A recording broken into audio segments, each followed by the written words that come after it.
다니엘서 2장 47절에서 49절 말씀입니다. 우리 앞에 있습니다. 우리 한 목소리로 같이 읽겠습니다. 시작. 왕이 대답하여 다니엘에게 이르되 너희 하나님은 참으로 모든 신들의 신이시요 모든 왕의 주제시로다. 내가 능히 이 은밀한 것을 나타내었으니 내 하나님은 또 은밀한 것을 나타내시는 이시로다. 왕이 이에 다니엘을 높여 귀한 선물을 많이 주며 그를 세워 바벨론 온 지방을 다스리게 하며 또 바벨론 모든 지혜자의 어른을 삼았으며 왕이 또 다니엘의 요구대로 사드락과 메삭과 아벳느고를 세워 바벨론 지방의 일을 다스리게 하였느니라. 네, 말씀이 중간에 사라졌습니다. 다니엘서 읽을 때 힘든 게 하나 있는데요. 다니엘서에는 반복이 정말 많습니다.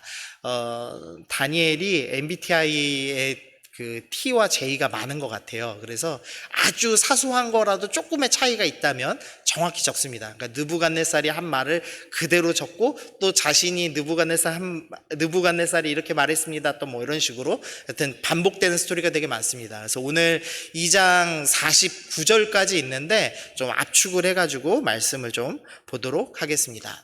화면을 좀 주시면 좋을 것 같습니다. 지난주 복습 한번 하시죠. 다니엘서 1장 2절에서 주께서 유다왕 여호야김과 하나님의 전 그릇 얼마를 그의 손에 넘기셨다라는 말씀으로 다니엘서가 출발하고 있었습니다.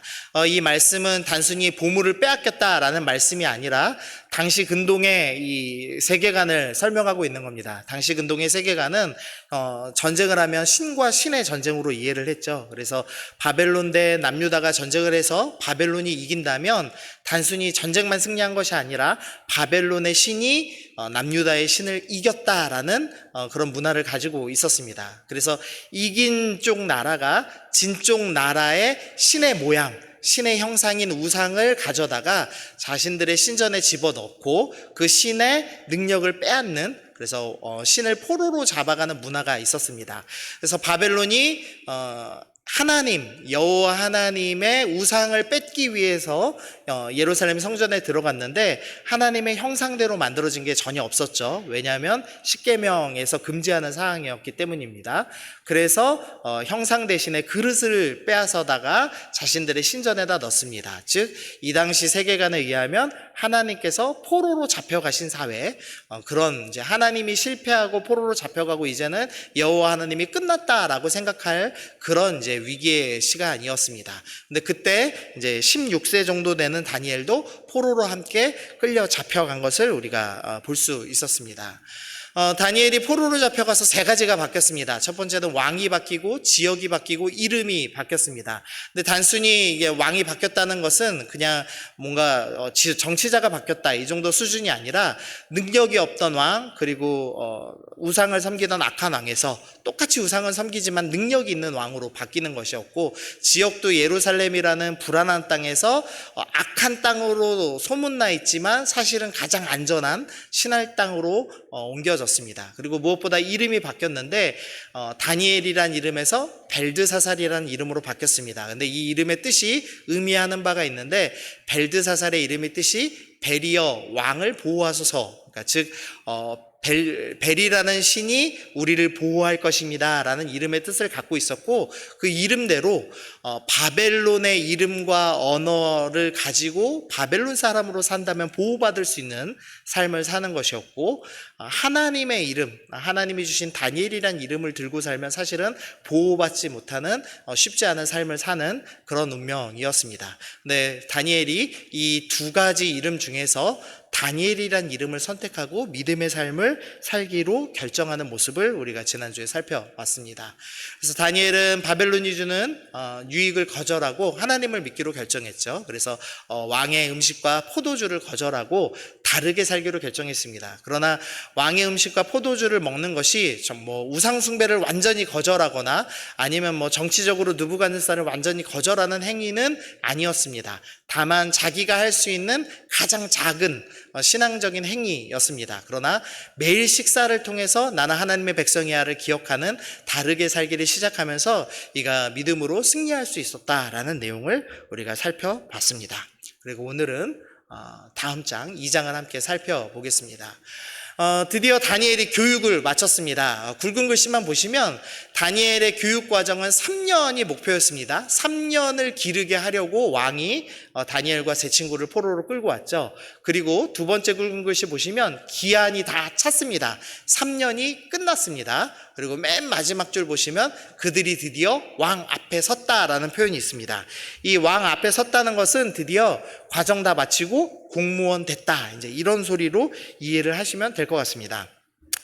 옛날에는 군대가 3년이었습니다. 3년 군대를 끝마치고 나오면은 어떨까요? 우리 저 휴가 나온 양지훈 형제님 지금 기분 어때요? 네, 좋습니다 라고 세 글자로. 전역하면 어떨 것 같아요?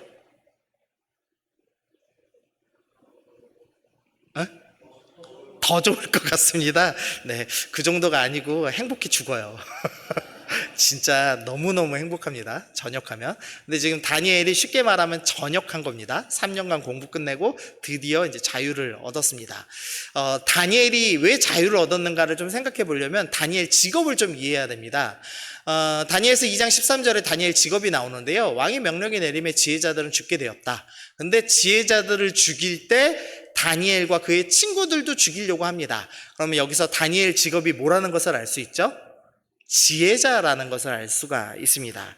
다니엘의 직업이 지혜자입니다. 근데 이 지혜자가 하는 일이 뭐냐면 하늘의 별을 보고 점을 치는 일을 주로 합니다. 그러니까 하늘의 별에 이제 신을 정해놓습니다. 뭐 태양의 신은 샤마수고 달의 신은 신이라는 이름을 갖고 있는 신이 있고, 또 목성이 뭐 바로 이 바벨론의 가장 주신, 가장 메인 신인 마루둑이라는 신이 있고, 이런 식으로 이 별마다 이제 신 이름을 정합니다. 근데 어느 날 밤에 하늘을 봤더니 목성 마루둑이 반짝이는 겁니다. 오늘은 마루둑께서 뭐 힘을 발휘하셔서 우리의 전쟁을 승리하게 하실 것 같다, 뭐 이런 식으로 이제 썰을 풀어가지고 이제 스토리를 만들어내는 그 일이 이제 지혜자죠. 그러니까 쉽게 말하면 점쟁입니다.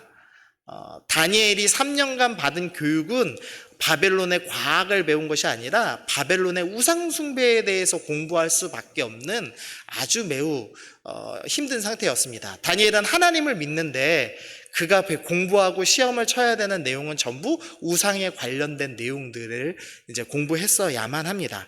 그러니까 아마 마음이 대단히 힘들었을 겁니다. 근데 하나님께서 이유는 모르지만 이렇게 이제 말도 안 되는 우리의 성경적 세계관과 정반대되는 바벨론 세계관을 공부시키셨습니다. 그런데 꾹꾹 참았죠. 다르게 살아야지, 내가 왕의 음식을 거부하며 신앙을 최소한은 지켜야지, 이러면서 3년을 버텼습니다. 그리고 이제 2장 17절 보니까 다니엘이 자기의 집으로 돌아가라는 구절이 있습니다. 이게 이제 작은 게 아니죠. 드디어 집이 생긴 겁니다. 그러니까 다니엘이 이제는 합숙훈련 끝나고 집에 가서 자기 마음대로 기도할 수 있고 예배할 수 있고 하나님의 율법대로 음식을 먹고 마실 수 있게 되었습니다. 그러니까 드디어 이제 자유를 찾게 된 겁니다. 그러니까 이제 쉽게 말하면 전역한 거죠. 엄청나게 아마 행복하고 즐거웠을 겁니다. 그런데 문제가 하나 생겼습니다. 느부갓네살이 다스린 지 2년째는 해에 느부갓네살이 꿈을 꿨습니다. 이 하나의 이제 하나 배워야 될 게 있는데, 이 바벨론하고 이집트는 이 왕의 등극 연도를 세는 게 좀 다릅니다. 이집트는 우리랑 비슷합니다. 태어나면 우린 몇 살이죠? 이제 법이 바뀌어서 이제 0살인데, 원래 이제 만 나이 적용되기 전에는 태어나자마자 1살이죠. 근데 이집트도 등극하면은 12월에 등극해도 등극 1년입니다. 근데 바벨론은 좀 이게 정확해요. 그래서 처음 등극하면은 등극 0으로 계산합니다. 그래서 느부갓네살 2년이다 그러면 느부갓네살이 다스린 지 012에서 3년째 되는 해입니다. 그리고 이 해는 다니엘이 공부를 마친 3년째죠. 그래서 공부를 마치고 집을 얻고 드디어 내 맘대로 신앙생활 하면서 지낼 수 있게 된 해에 갑자기 느부갓네살이 꿈을 하나 꾸기 시작했습니다. 그리고 꿈을 꾸고 마음이 번민하여 잠을 이루지 못하는 아주 무서운 꿈을 꿨습니다. 그래서 왕이 이제 박수와 술객과 점쟁이와 갈대아 술사를 불렀습니다. 점쟁인데 되게 세분화돼 있죠. 이 에스키모인들 아시죠? 이 시베리아에 사는 에스키모인들도 눈에 대한 명칭이 되게 세분화되어 있다고 합니다. 뭐 진눈깨비도 있고, 뭐 봄에 내리는 것도 있고, 잘 뭉쳐지는 눈, 잘 안 뭉쳐지는 눈, 이게 명칭이 다 다르다고 합니다. 그러니까 뭔가 관심이 있으면 더 세분화되어 있죠. 그것처럼 우리말로는 무당이라는 말밖에 딱히 표현할 게 없는 그 말을 4개나 나눠져 있습니다. 근데 특별히 여기서 박수라는 단어의 원어는 애굽에 있는 점쟁이들을 의미합니다. 그러니까 바로 옆에서 막 그 지팡이가 뱀이 되게 했던 그런 이제 술사들 있죠. 그런 사람들까지 이제 외국에서 영입을 해온 거죠. 그리고 이제 술객과 점쟁이와 갈대아 출신의 술사들, 이렇게 세분화된 점쟁이들을 분야별로 불렀습니다. 이 사람들을 통칭해서 지혜자라고 하는 겁니다. 그래서 왕이 이제 왕의 꿈을 이야기합니다. 2장 5절 보니까 왕이 갈대아인들에게 대답하여 이르되 내가 명령을 내렸나니 너희가 만일 꿈과 그 해석을 내게 알게 하지 아니하면 너희 몸을 쪼갤 것이다. 꿈의 내용을 이야기해라. 그리고 꿈을 해석해라 라는 요구를 합니다. 보통은 이제 해몽을 요구할 때는 내가 이런 꿈을 꿨다. 그리고 이 꿈이 무슨 내용이냐 이렇게 얘기를 해야 되는데 이 느부갓네살이 꿈 내용도 얘기하지 않고 네가 신에게 음성을 듣는 사람이면 꿈 내용도 마치고 해석도 내놔라 라고 요구를 합니다. 그리고 만약 해석하지 못하면 네 몸을 쪼개겠다. 그리고 니네 집을 화장실로 집터 다 파고 거기에 이제 똥을 가득 채우겠다. 이제 이렇게 무시무시한 아주 원색적인 협박을 했습니다. 느부갓네살이 꿈 내용을 왜 말 안 했는가를 좀 이해를 해야 되는데요. 꿈 내용을 보면은요, 이게 다니엘이 지금 꿈 내용을 얘기해 주는 겁니다. 왕이 큰 한 신상을 봤습니다 라고 설명합니다. 이 느부갓네살이 꿈에서 큰 신상을 봤습니다. 머리는 금이고 뭐 가슴은 은이고 뭐 그 다음은 노시고 밑에는 쇠와 진흙으로 이루어진 큰 신상을 봤습니다. 근데 이 신상이 당시 사회에서 의미하는 게 있습니다. 보통 나라나 왕을 상징하는 것이었습니다. 그런데 이 신상이 어떻게 되냐면 34절 보니까 손대지 아니한 돌이 갑자기 나와서 신상에 발을 쳐서 무너뜨리는 장면을 봤습니다. 그러니까 꿈 해몽을 못하는 사람들이 들어도 이거는 나라가 부서지거나 왕이 죽는 꿈을 지금 꾼 겁니다. 그러니까 느부갓네살이 자기 입으로 꿈 내용을 먼저 이야기하면 혹시나 다른 사람들이 듣고 반란을 일으키거나 암살을 저지를 수 있기 때문에 꿈 내용을 얘기를 하지 못하는 겁니다. 무서워서. 그러니까 네가 신에게 직접 음성을 듣는 사람이라면 꿈 내용도 얘기하고 해석도 얘기해라. 지금 이렇게 요구를 하고 있는 겁니다. 그런데 이제 이 점쟁이들한테는 이게 불가능 일이었죠. 그래서 굵은 글씨만 보시면 신들 외에는 왕 앞에서 그것을 내용을 듣지 않고 꿈을 이야기할 수 있는 사람이 없습니다 라고 지혜자들이 대답을 합니다. 그러자 12절에서 왕이 이로 말미암아 진노합니다. 통분합니다. 그리고 바벨론의 모든 지혜자들을 다 죽이라고 명령을 내립니다. 그리고 지혜자의 직업을 가졌던 다니엘과 세 친구도 이제 죽을 위기에 처했습니다. 다니엘 입장에서는 지금 이 말도 안 되는 일이 벌어진 겁니다. 3년간 믿음으로 다르게 살았습니다. 왕이 주는 음식, 특별히 고기와 포도주, 그러니까 즐거움을 거부하고 3년 동안 식사 시간마다 남들보다 고통스러운 삶을 살면서 나는 하나님을 믿는 사람이야 라는 신앙을 지켜냈습니다. 지켜냈으니까 이제는 복 주시고 평안의 삶을 허락하여 주셔야 하는데 복을 주신 것이 아니라 잠깐의 자유를 얻었지만 죽음의 위기가 곧바로 찾아오는 일을 경험하게 된 겁니다. 여러분이 만약에 다니엘과 동일한 상황에 처했다면 3년을 믿음으로 열심히 하나님을 섬겼더니 그 결과가 죽음의 위기라면 여러분들은 어떻게 하시겠습니까? 어떤 마음을 가지시겠습니까? 만약에 양지훈 형제가 이제 드디어 군생활을 1년 6개월 마치고 전역하고 집에 일주일 동안 머물면서 아주 행복함을 누리자마자 북한이 미사일을 쏘고 다시 군입대 통보를 받고 강제로 끌려간다면 어떨까요? 이번에도 세 글자? 죽겠다? 예. 아마 엄청 힘들겠죠.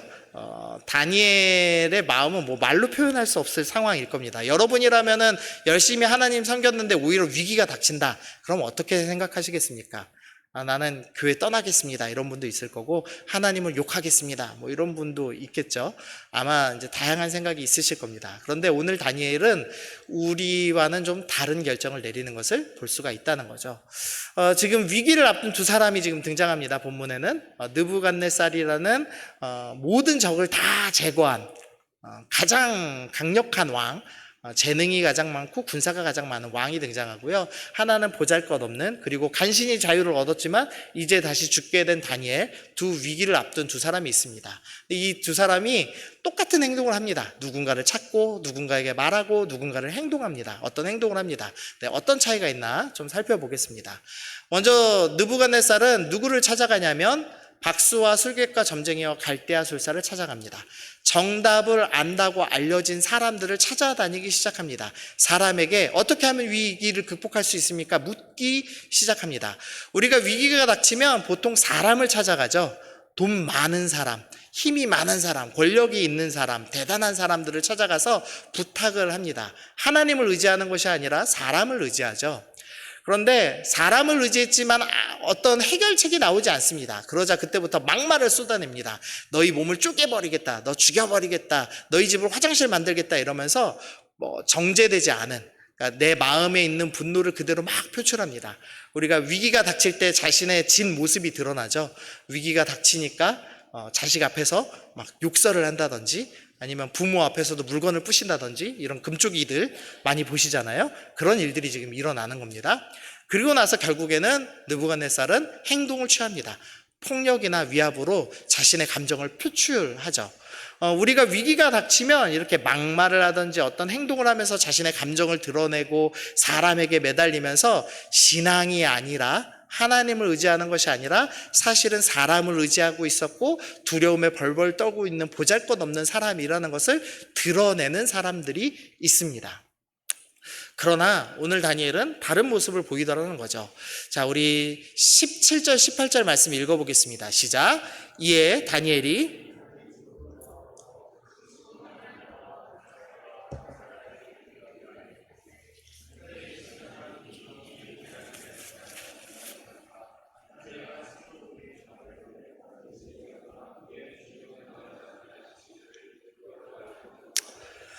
지금 다니엘이 누구를 찾았습니까?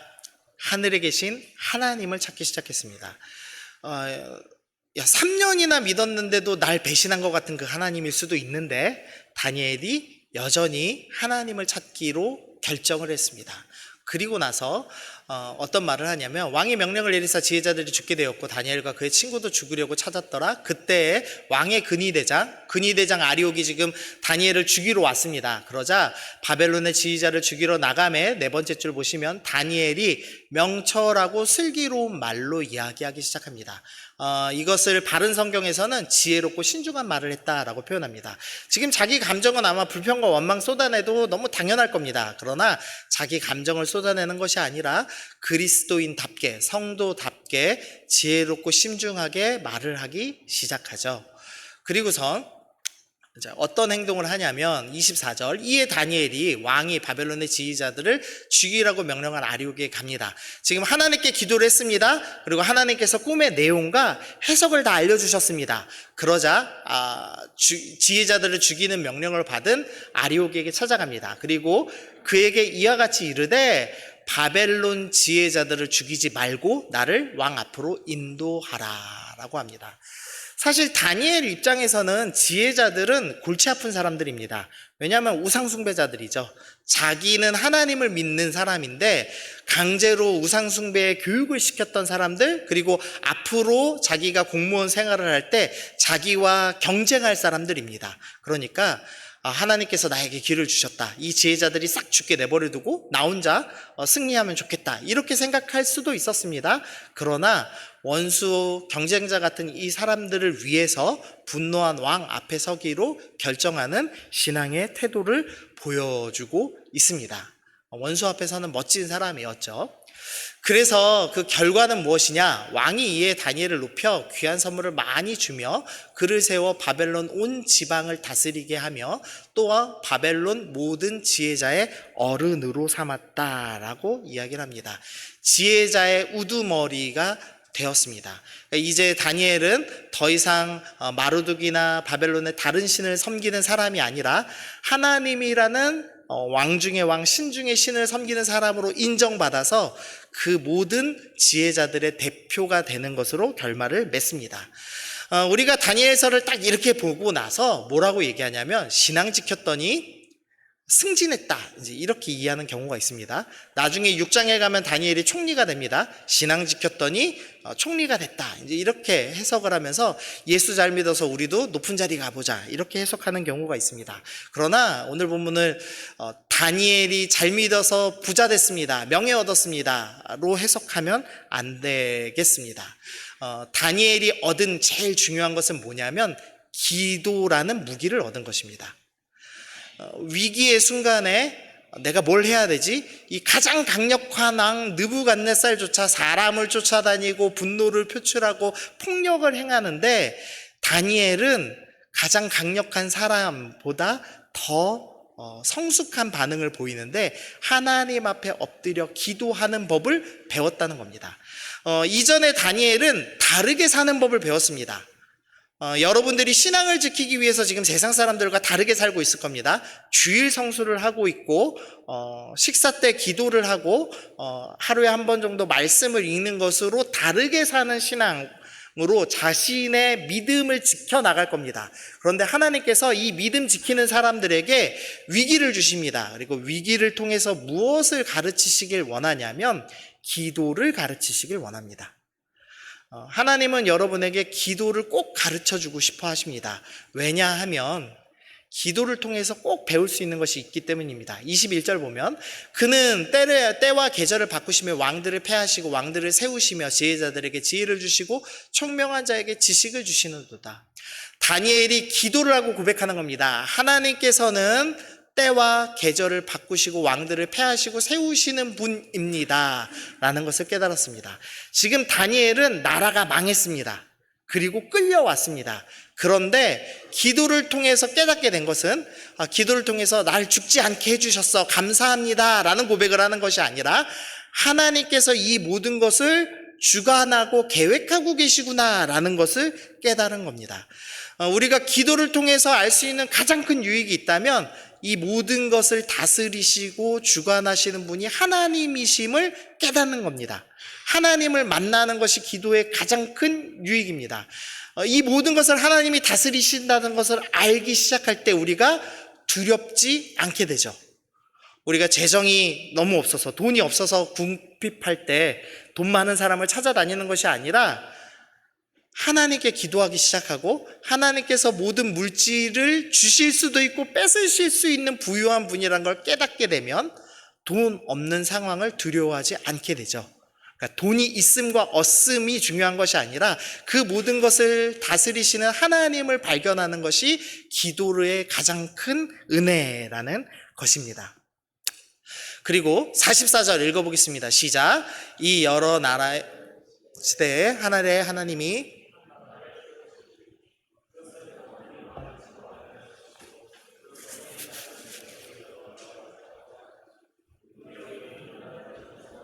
시키고 영원히 설 것이라.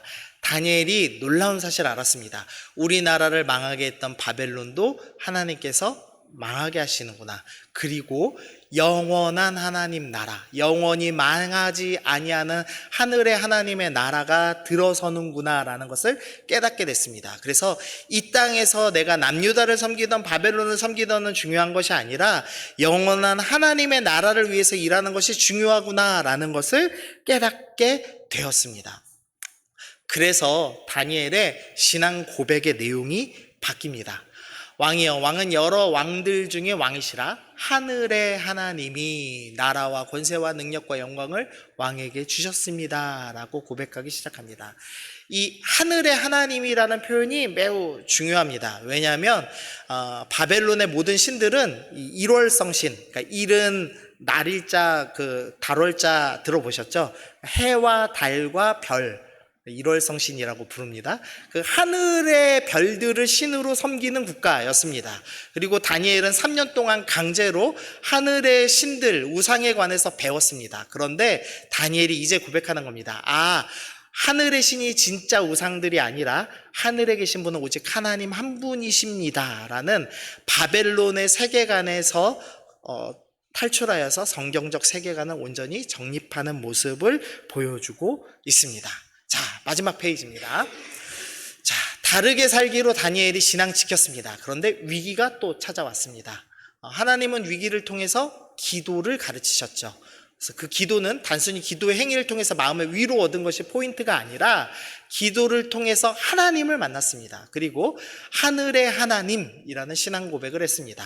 하늘의 일월성신을 섬기는 바벨론 세상에서 진정한 하늘이 누구인지를 알게 된 것입니다. 기도의 가장 큰 유익은 세상의 주관자이시며 영원한 나라를 세우시는 하나님을 알게 됨. 그것이 기도의 가장 큰 유익입니다. 하나님께서 우리 신앙생활 가운데 위기와 어려움을 주실 겁니다. 그것을 통해서 우리는 기도하게 되고 기도를 통해서 하나님을 만나게 됩니다. 하나님 만나게 된다는 것은 문제 해결하는 것, 위로받는 것이 아니라 하나님이 모든 것을 주관하시기 때문에 위기를 통해서도 일하시는 분, 가장 선하신 분이시라는 것을 신뢰할 수 있게 되는 것입니다.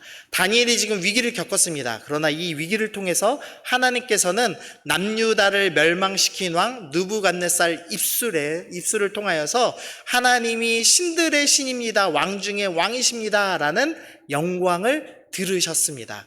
우리 인생 가운데 위기와 어려움이 있을 수 있습니다. 그러나 하나님께서 기도를 통해서 하나님이 어떤 분인지 가르쳐 주시고 그 하나님이 결국은 위기까지도 사용하셔서 선을 이루시고 하나님 나라와 하나님의 영광을 드러내시는데 사용하신다는 것을 우리가 목격하게 될 겁니다. 그래서 우리 인생에 두 가지 선택이 있는 겁니다. 하나는 느부갓네살처럼 두려울 때 벌벌 떨고 감정을 폭발하고 행동하며 사람을 쫓아다니는 사람으로서 두려움의 노예가 돼서 자신의 신분은 왕이고 가장 높은 사람일지 모르나 사실은 두려움의 노예로 살 것인가, 아니면 가진 것은 없고 볼품없지만 기도를 통해서 하나님을 만나고 하나님을 왕으로 섬기고 이 땅에 유한한 것이 아니라 영원한 하나님 나라를 섬기는 하나님의 자녀로 살 것인가, 그것이 여러분 눈앞에 놓여있는 선택입니다.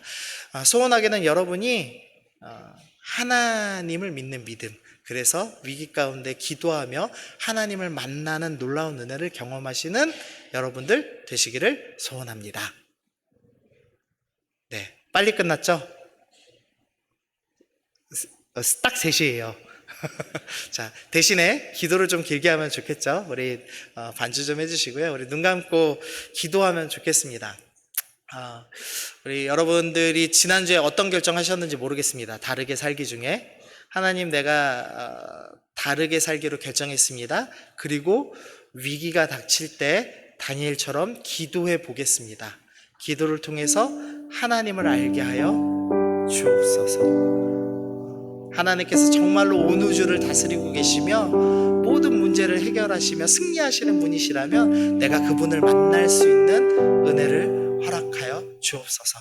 우리 그렇게 간절히 함께 기도하겠습니다.